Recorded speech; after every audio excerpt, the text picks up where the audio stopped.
Football ഒരിക്കലും big നെയിംസിനെ പറ്റി മാത്രമുള്ളതല്ല. Sometimes it's all about belief. Albacete versus real Madrid. Real മാഡ്രിഡിന് ഇതൊരു ഈസി വിന്നായിരിക്കും എന്ന് എല്ലാവരും പറഞ്ഞു. പക്ഷേ ആൽബസെറ്റെ പറഞ്ഞു not today. This is Dileep, fuelled by football. ഇത് വെറും ഒരു ഫുട്ബോൾ മാച്ച് അല്ലായിരുന്നു, ഇതൊരു ഹിസ്റ്റോറിക്കൽ മൊമെന്റ് ആയിരുന്നു. ഡ്രസ്സിംഗ് റൂമിൽ അവരെ പറഞ്ഞു ആൽബസെറ്റെ ഇതുവരെ റിയൽ മാഡ്രിഡിനെ തോൽപ്പിച്ചിട്ടില്ല. വൈ? കാരണം ആ ഒരു മൊമെന്റ് ഈ ഒരു ദിവസത്തിന് വേണ്ടി എഴുതപ്പെട്ടിരുന്നു. Yes, it happened. Albacete beats real Madrid. Albacete ആദ്യത്തെ ഗോൾ അടിച്ചു, ആരും അവരെ വിശ്വസിച്ചില്ല. രണ്ടാമത്തെ ഗോൾ അടിച്ചു, പീപ്പിൾ സ്റ്റാർട്ടഡ് വാച്ചിങ് ദം. മൂന്നാമത്തെ ഗോൾ എൻറ്റയർ ഫുട്ബോൾ ലോകം ഞെട്ടി.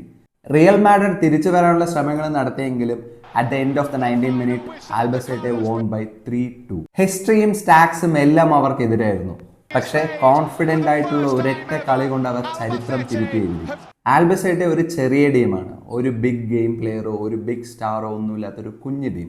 പക്ഷേ അവർ ഏറ്റുമുട്ടിയത് ജയന്റ് ക്ലബായ റിയൽ മാഡ്രിഡിന്റെ കൂടെയാണ്. ഇതിലൊരു കാര്യം ശ്രദ്ധിക്കേണ്ടത്, കഴിഞ്ഞ എൽ ക്ലാസിക്കോയിൽ തോറ്റു പഴയ മാനേജറെ സാക്ക് ചെയ്ത് പിന്നീട് വന്ന പുതിയ മാനേജറുടെ ഫസ്റ്റ് ഗെയിമാണിത്. What you guess think?